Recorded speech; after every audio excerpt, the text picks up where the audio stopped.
and sleek as sealskin.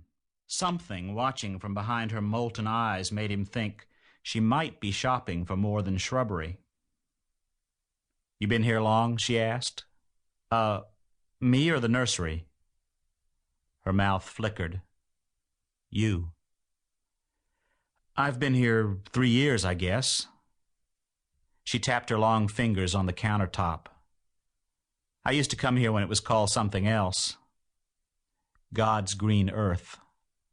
"Oh, yeah." She smiled. "I like Planned Parenthood better." "Yeah, so do I." She signed the slip with a flourish, then ripped the carbons into neat little squares. "Think I could tax those muscles?" "What?" "Oh, sure." "My car's down the street."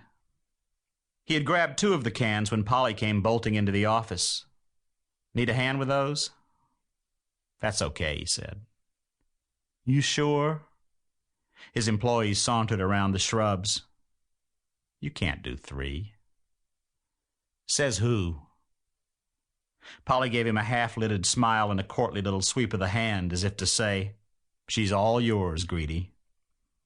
She was young enough to be his daughter, but she could be pretty damn intuitive when it came to sex.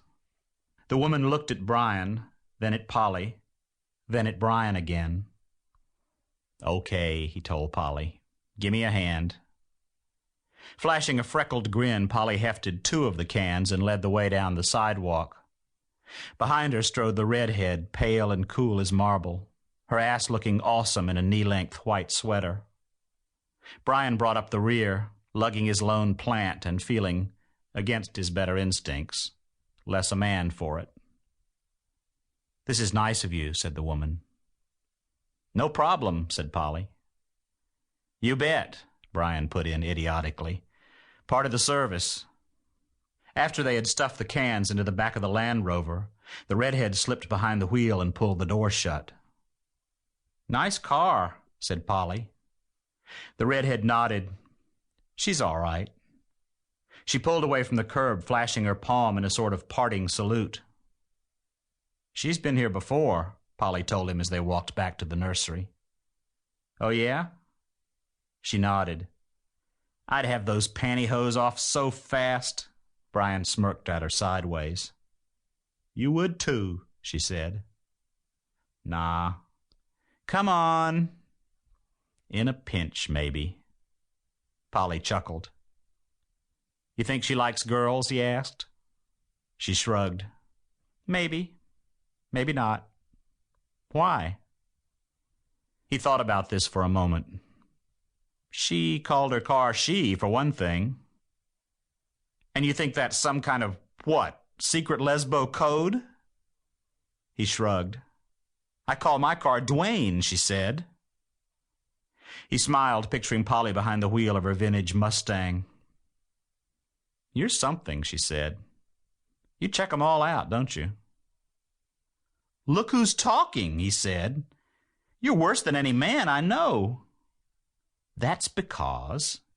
She moved alongside him and bumped him with her lean little butt. "I'm better than any man you know." Polly's teasing aside, he was hardly the rogue he used to be. He hadn't strayed from home for over 3 years now, ever since Geordie Davies got sick. He had offered to care for her himself, with Marianne's knowledge, of course, but she had dismissed the idea with a laugh. They had been playmates, not lovers, she'd told him. "We had a good time, Pilgrim. Your services are no longer required."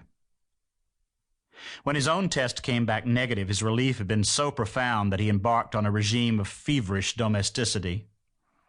Now he rented movies and baked brownies and stayed at home with his daughter, even on nights when Marianne had important parties to attend. He had lost his stomach altogether for the sycophants and socialites who revolved around his famous wife. If something had been lost between him and Marianne, it was nothing dramatic, nothing he could pinpoint with certainty. Their sex life still flourished, and over the years they had grown increasingly adept at avoiding arguments. Sometimes, though, he wondered if they weren't too careful in each other's presence, too formal and solicitous and artificially jolly, as if their domestic arrangement were no more than that.